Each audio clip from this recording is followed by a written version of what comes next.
गांव के एक शांत कोने में जहां सूरज की पहली किरणें पुराने बरगद के पत्तों को छूती थी, वहीं एक छोटा सा घर था।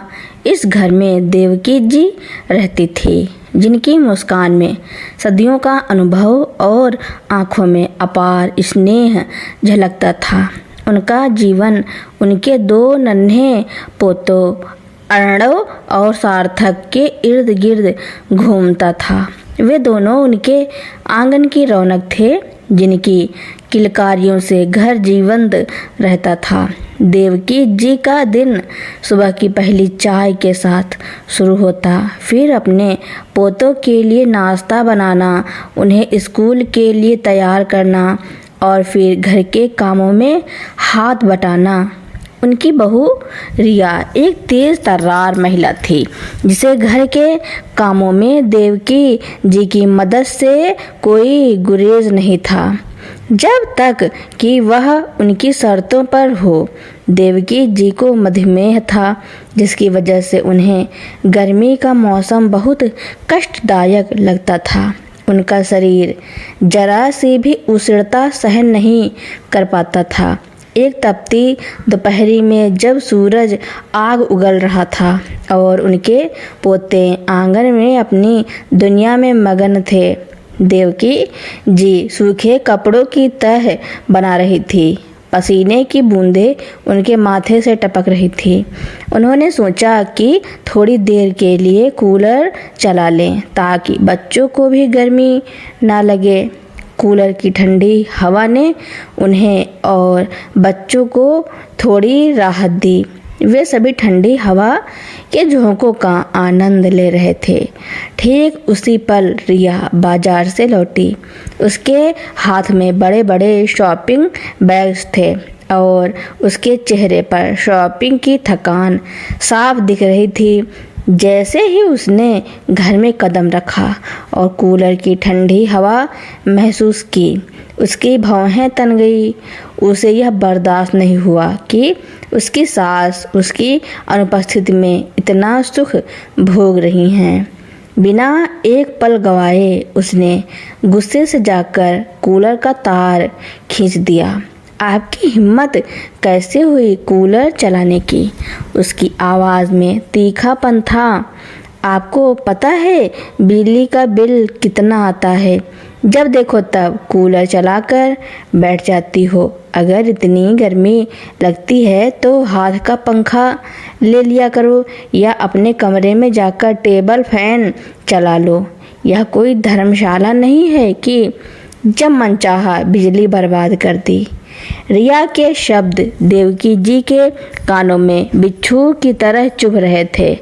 उनके चेहरे पर उदासी की एक गहरी परत छा गई, लेकिन वह चुप रही। यह अपमान उनके लिए कोई नया नहीं था। यह तो अब उनके रोज़मर्रा का हिस्सा बन चुका था। कुछ दिनों बाद रिया 4 रेशमी साड़ियाँ खरीद कर लाई, जो उसके नए फैशन के स्वाद को दर्शाती थी। देवकी जी ने उत्सुकता से उन साड़ियों को देखा, उनकी चमक और मुलायम बनावट को सराहा। बहुत अच्छी साड़ियाँ हैं बेटा, उन्होंने धीरे से कहा। मेरी दोनों सूती साड़ियाँ फट गई हैं, पिछले साल ही खरीदी थी, आर्यन ने। अब कभी बाजार जाओ तो मेरे लिए भी 2 साड़ियाँ लेती आना। देवकी जी के ये सीधे साधे शब्द रिया को नागवार गुजरे। वह चिढ़ते हुए बोली, हाँ, आपको तो बस पैसे खर्च करने की ही पड़ी रहती है। मेरी साड़ियाँ क्या देखी आपने कि आपको जलन होने लगी? अच्छा होता कि मैं आपको अपनी साड़ियाँ दिखाती ही नहीं। रिया की तीखी प्रतिक्रिया ने देवकी जी के दिल को चोट पहुंचाई। नहीं बहू, उन्होंने नम आंखों से कहा, मैं तुम्हारी साड़ियाँ देखकर बहुत खुश हूँ। मैं तो बस यह कह रही थी कि मेरी साड़ियाँ फट गई हैं। यह कहते हुए देवकी जी चुपचाप अपने कमरे में चली गईं। कमरे में आकर उन्होंने अपनी स्वर्गीय पति की तस्वीर देखी और उन्हें याद कर रोने लगी। हे ईश्वर, यह जीवन कितना मुश्किल हो गया है। उन्होंने बुदबुदाया। तुम्हारे साथ मैं कितनी आराम से रहती थी। तुम्हारी वजह से रिया मुझे ज़्यादा कुछ नहीं कह पाती थी, लेकिन अब तो उसके मन में जो आता है वह कह देती है। मेरी तो कोई इज्जत ही नहीं रही। उनका गला भराया। तभी रिया की तेज आवाज़ आई। अरे महारानी, कमरे में जाकर क्यों बैठ गई? क्या दिवाली गिन रही हो? कितनी गर्मी से आई हूँ, समझ में नहीं आ रहा है। जाओ कुछ ठंडा शरबत बनाकर लाओ, मेरा गला सूख रहा है। देवकी जी ने अपने आंसू पोंछे और बेचारी सी होकर रसोई में चली गई। अपनी बहू के लिए शरबत बनाने लगी। रिया ने जाते जाते कहा, मैं मार्केट जाने की वजह से बहुत थक गई हूँ। मेरे तो सिर में दर्द हो रहा है। मैं थोड़ी देर आराम करने जा रही हूँ। तुम शाम का खाना बना लेना। सब्जी मैंने निकाल कर रख दी है। देवकी जी ने रसोई में आकर भिंडी काटना शुरू किया। रसोई में खाना बनाते समय भी उनका मन शांत नहीं था। तभी आंगन से बच्चों के रोने की तेज आवाज़ आई। अर्णव और सार्थक खेलते खेलते गिर गए थे और अर्णव के घुटने में चोट लग गई थी। उसकी चीख सुनकर रिया कमरे से चिल्लाती हुई आई। कोई भी काम ढंग से नहीं कर सकती हो। थोड़ी देर के लिए आराम करने क्या गई थी कि मेरे बेटे को गिरा दिया। इसे भी नहीं देख पाई। पता नहीं क्या करती रहती हो पूरे दिन बैठे बैठे। कोई काम दे दो तो ढंग से नहीं करती। देखो कितनी चोट लग गई है आपकी वजह से। रिया ने अर्णव को उठाया और उसे अपने कमरे में ले जाकर सुला दिया। देवकी जी का मन और बोझिल हो गया। रात को देर से आर्यन, देवकी जी का बेटा और रिया का पति घर लौटा। वह बिना बताए ही आ गया था। जैसे ही उसने घर में कदम रखा, उसे अजीब सा सन्नाटा महसूस हुआ। रिया हमेशा की तरह उस पर बरस पड़ी। यह कौन सा समय है आने का? तुम्हें पता है घर में कितने सारे काम पड़े हैं। दोपहर के बर्तन पड़े हैं। आर्यन ने उसकी बातों को अनसुना किया और सीधा रसोई में गया, जहां उसकी माँ बर्तन साफ कर रही थी। आर्यन ने अपनी माँ को देखा। उनकी पीठ झुकी हुई थी और उनके हाथों में थकान साफ दिख रही थी। माँ, माँ, उसने पुकारा। देवकी जी ने पलटकर देखा और अपने बेटे को सामने पाकर उनकी आंखों में आंसू आ गए। उन्होंने जल्दी से अपने पल्लू से आंसू पोंछे। अरे बेटा, तुम कब आए? तुमने बताया भी नहीं कि आ रहे हो। आर्यन ने अपनी माँ की आंखों में झांका। माँ, आप रो क्यों रही हो? आपकी आंखों में आंसू क्यों हैं? क्या बात है, मुझे बताइए। देवकी जी ने झूठ कहा। नहीं बेटा, ऐसी कोई बात नहीं। बस ऐसे ही तुझे देखकर मेरी आंखों में आंसू आ गए। इतने दिनों से तुझे देखा नहीं था ना, इसलिए। माँ, अब बस भी करो, आर्यन ने धीरे से कहा। मुझे सब कुछ साफ साफ दिखाई दे रहा है और घर में क्या चल रहा है। मैं नहीं रहता हूँ तो पीठ पीछे क्या होता है। अब आप मुझसे कुछ भी मत छुपाओ।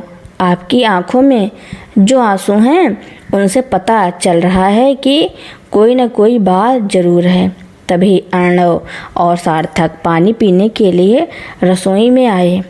अपने पापा को देखकर वे खुशी से उछल पड़े। आर्यन ने अपने बच्चों से पूछा, आज घर में कोई बात हुई थी क्या? दादी की आंखों में आंसू क्यों हैं? बच्चों ने मासूमियत से सारी बातें अपने पिता को बता दी। माँ दादी से सारा काम कराती है। दादी ही घर का खाना बनाती है, बर्तन धोती है, साफ सफाई करती है। और आज तो माँ दादी पर बहुत गुस्सा हुई थी क्योंकि मम्मी सो रही थी और दादी किचन में काम कर रही थी। तभी मैं खेलते खेलते गिर गया था। देखो मेरे पैर में चोट भी लग गई है। फिर मम्मी ने दादी को बहुत डांटा कि चोट दादी की वजह से लगी है। मम्मी ने दादी पर बहुत गुस्सा किया था और मुझे कमरे में ले जाकर सुला दिया। मम्मी भी सो गई थी। दादी खाना बनाने में व्यस्त थी। तब तक आप आ गए। आपका तो हमें पता ही नहीं था।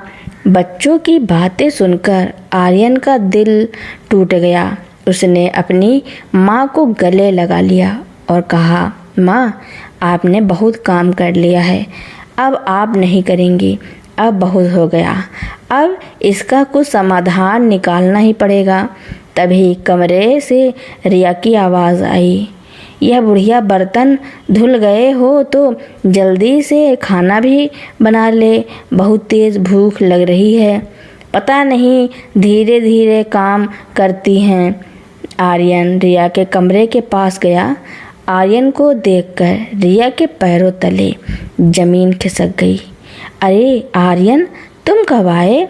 तुमने फ़ोन भी नहीं किया कि आ रहे हो। आने से पहले कम से कम बता तो दिया करो। आर्यन ने गहरी सांस ली। हाँ, जिससे तुम पूरे घर का नक्शा ही पलट सको। आज मैं अचानक आ गया हूँ तो मुझे पता चल गया है कि घर में क्या चल रहा है। तुम मेरी माँ से पूरे घर का काम करवाती हो, खाना बनवाती हो, बर्तन धुलवाती हो और साफ सफाई भी करवाती हो और खुद पूरा दिन आराम करती रहती हो। मेरी बूढ़ी माँ से इतना सारा काम करवाते हुए तुम्हें जरा सी भी शर्म नहीं आई?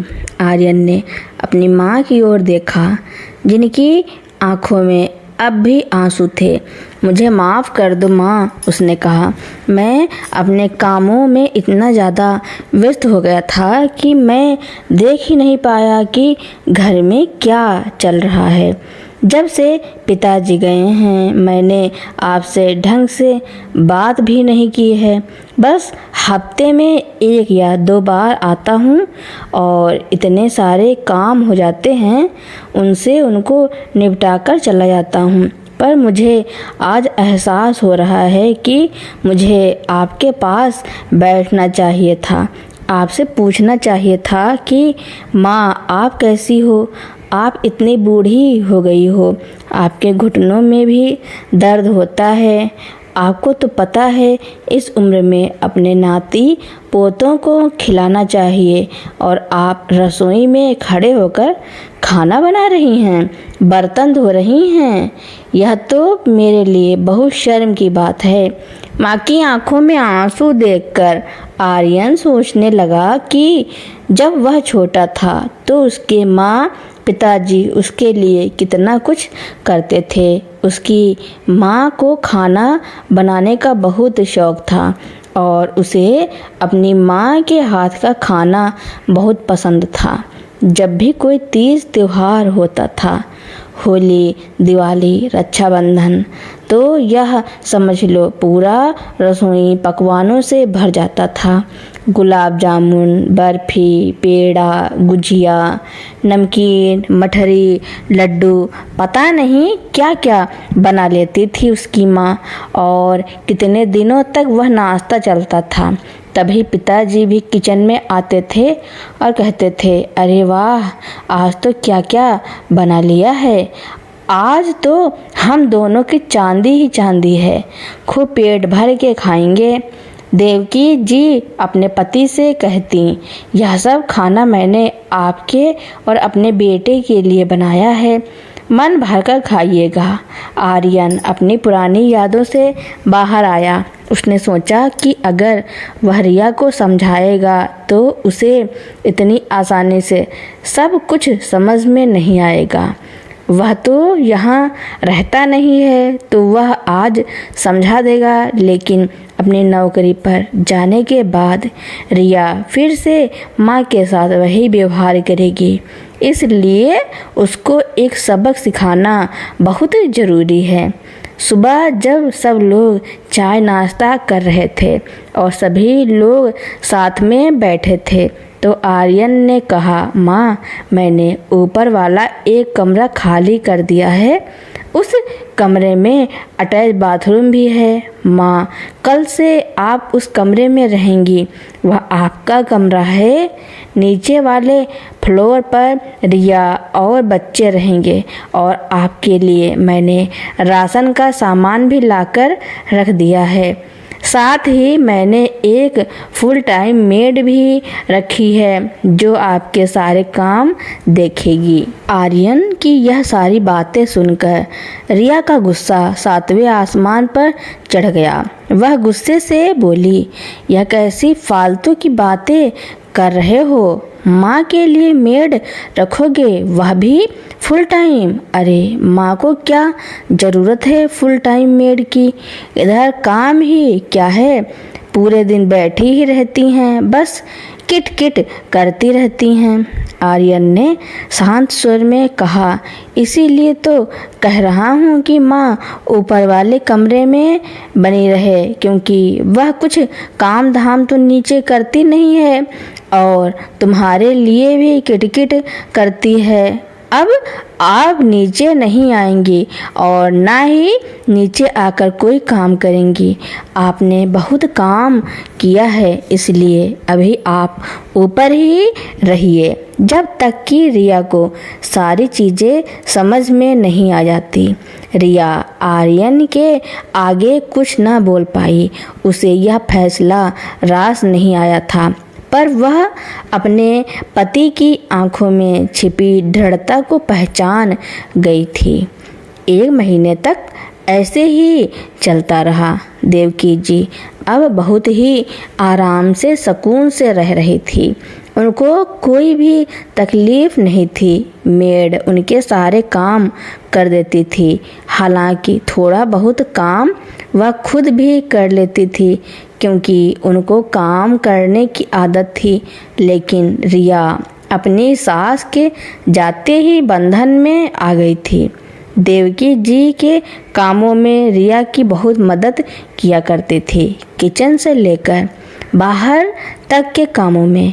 अब तो रिया सुबह का नाश्ता, दोपहर का खाना, रात का खाना, झाड़ू पोछा, बर्तन, दिन भर कामों में लगी रहती थी।